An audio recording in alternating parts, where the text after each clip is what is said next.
You're going. So our topic is women in the Middle East. Oh, my name's still on there, material. It's okay. Political rights. The leader of an Islamic State is confirmed by the people through a process known as bay'ah, which is a symbolic contract between the leader and the people where the leader promises to obey Islamic law, and in exchange the people promise their allegiance. And the Quran addresses the issues of women giving the bay'ah to Prophet Muhammad. Or did I say something? Mm-hmm. In early Islam, women were included, and Prophet Muhammad received the bay'ah from the people, all the people, including women. And then the Quran addresses the issues of women giving the bay'ah to Prophet Muhammad, and God tells Muhammad to accept the pledge of women. The traditional Islamic scholar Ibn Hazm was of the opinion that women could be judges in all cases, and despite the evidence to the contrary, some argue that in Islam women cannot or should not hold positions of leadership.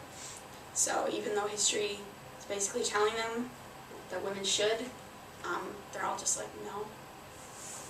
And it's all based off of interpretation, so they're just reading words and thinking that it means something when it really, I interpret it differently. And they state that if a woman is not responsible for the financial matters in the household, she cannot rule a state. Okay, so if you didn't already know this, women in the Middle East, they're supposed to dress a certain way. One of the things that they can wear is a thwab, which is like a loose long sleeve ankle length garments. And men wear them too, but women's tend to be like decorated with like beads, like this woman's right here. And they can just be plain too, they don't have to be decorated, but yeah. Another thing is salawar, which are cotton or silk pants worn underneath the thwab. So I believe it's these right here. And then the abaya, which is a large black cloak worn over the thwab. You probably have seen these more often than you have seen stuff like this, because this is what is mostly on the social media and other things like that. The hijab. So this is a distinctive headscarf, and it's like tied tightly around the head and tucked in the back, so like you can't see women's hair. And it also covers part of the forehead, so it can, I believe it can cover, oh, never mind. Anyways, it leaves, this one leaves the face like unveiled, but this one is a veil, and it covers the whole entire face, and this is probably what you see more often too. Now, I think more in America you see Muslim women wearing these ones than you do these ones, because obviously it's America, land of free, they can do what they want, they can wear what they want. So, but they still want to keep their like heritage, and like people like, I don't know, if I was Muslim, I would be proud that I am a Muslim in America, you know, like, so I would wear, be comfortable. yeah, and still be comfortable with wearing my clothes that I would wear where I lived in wherever inside of England. Okay, so the burqa is a less common style of the niqab. The burqa is composed of many yards of light material pleated around a cap that fits over the top of the head. There is an embroidered openwork grill where the burqa passes over the eyes. So basically it covers your whole entire face and your whole entire body, but there's a little spot where it's like a little like thinner, so you can mesh, so you can see and breathe. I feel like if I had to wear that, I would probably break out with a lot of acne because moisture, you know. I would not. No one would see it, so. Yeah, no one sees your face anyway, so what does it matter? Alright. Another thing about women's dress, so age and location play a big factor on the difference in clothes in the Middle East. Younger people tend to wear more like Western clothes and use their traditional outfits for like only special occasions, while older generations are more likely to be seen with traditional clothes. People living in cities are more attentive to the latest fashion trends than in smaller towns and rural places. They prefer traditional attire. Yeah, like not many women actually wear the burqa, but we seem to think so because like it's the most like shocking thing to see. so that's what the media focuses on, but it's actually not as common as the other ones like the hijab.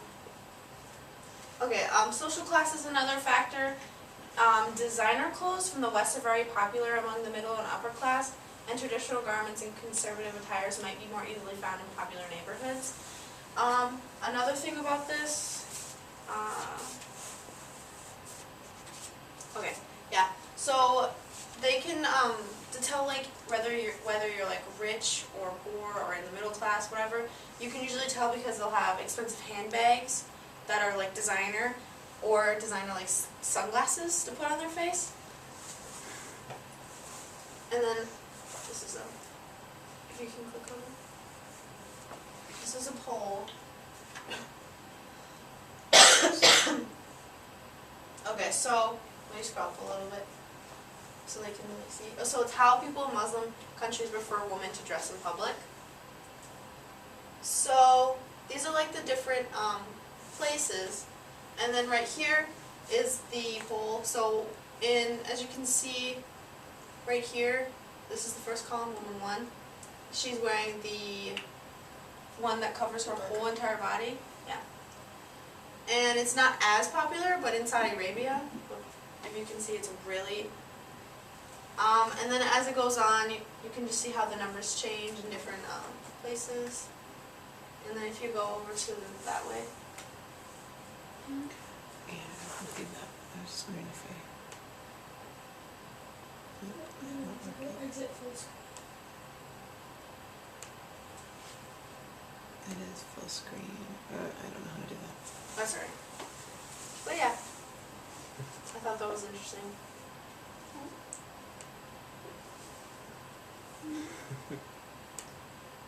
Oops. You're right. View. View. Present. Present. Right. Some stereotypes. So all Arab women wear hijab, which is false. Some women decide to wear them, and they like to wear wear their hair loose. And some Arab women are Christians or Jewish and may not follow the same clothing rules. Another thing that's false is there is only one kind of veil. There are different kinds of veils, and women wear them not only as religious or cultural signs of belonging to a certain society, but also consider them an important fashion statement. And then these are the 4 main types of hijabs.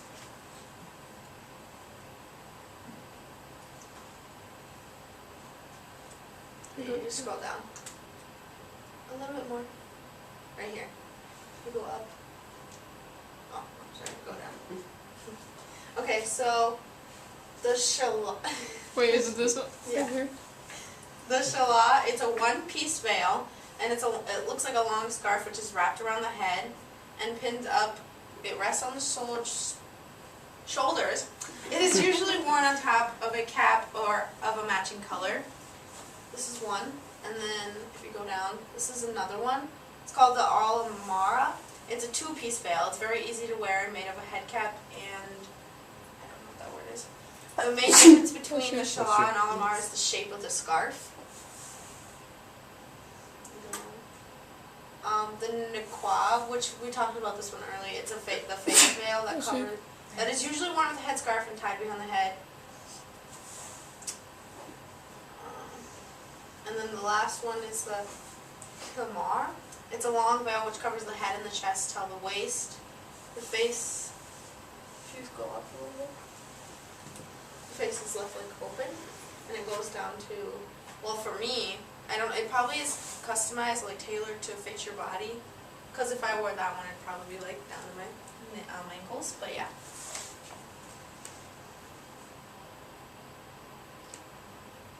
Oh man. Just click next slide. Just look at it.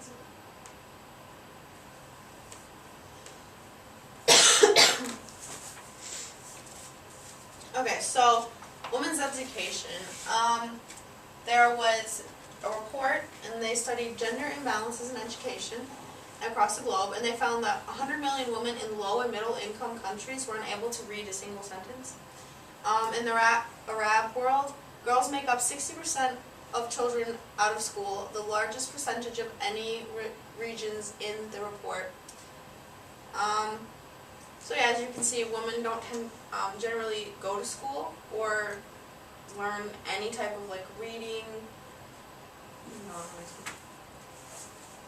In some countries in the region, such as Syria, violence has interrupted education for all children, but it is more likely to adversely affect girls and boys. In insecure contexts, girls are more likely to be subjected to sexual violence, and parents are less likely to let them go out to school if they have to worry about them walking through the streets.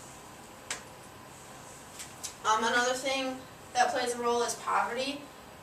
This is another reason why girls were dropping out of school before the 5th grade. Their parents pulled them out to help them with domestic and agricultural tasks, like at the house.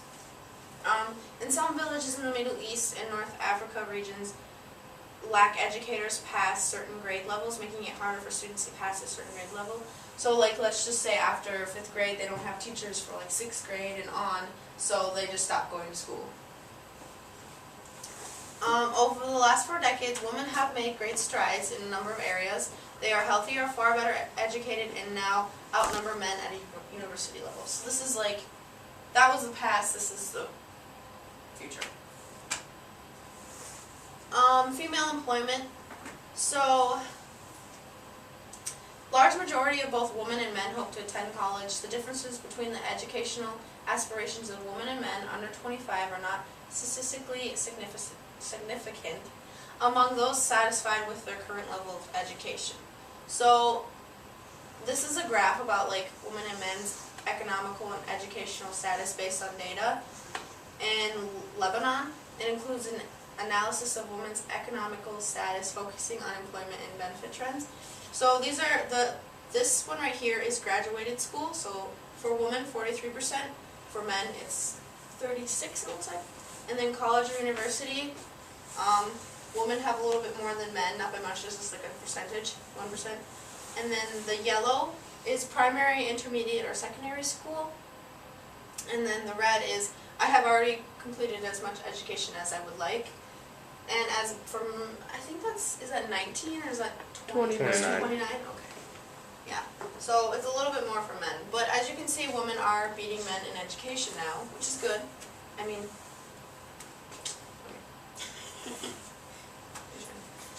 So marriage, whoever has the ability should marry, for it is better in lowering the gaze and guarding one's chastity.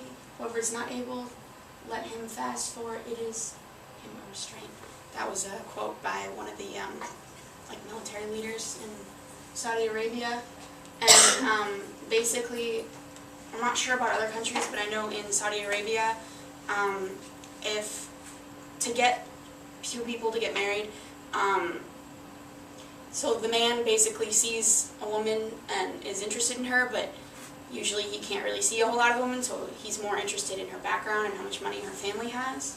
And if he states to the parents of the girl that he wants to marry her, then they have this like dinner date thing where it's both families, and that's when she is able to be around him and she's able to take off, you know, wear her normal clothes. It's in her house, and he gets to see what she looks like.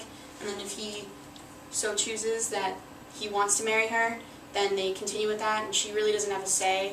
Just kind of be like, okay, we're getting married. Never met you, or you're my first cousin.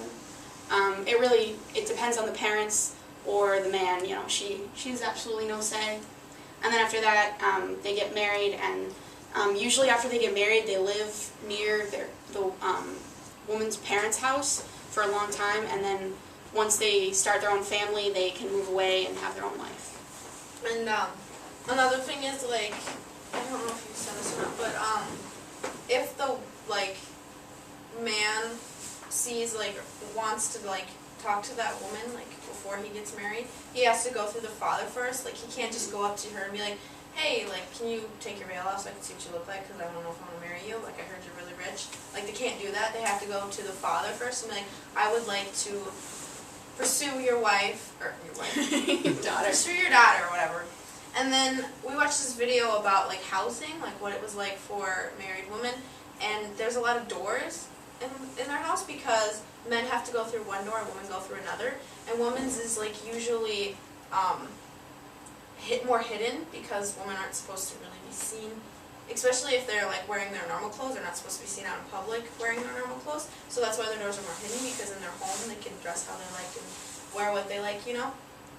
So they go through the hidden doors, while men go through the ones that are like more seen or whatever. Yeah, it's over there. It's kind of like the whole idea of separate but equal, like from our past, but it's still going on in 2017 over there, where, you know, between men and women, where women have the same things as men, but it's just kind of a step down. Any questions? Ooh, claps. Got any questions?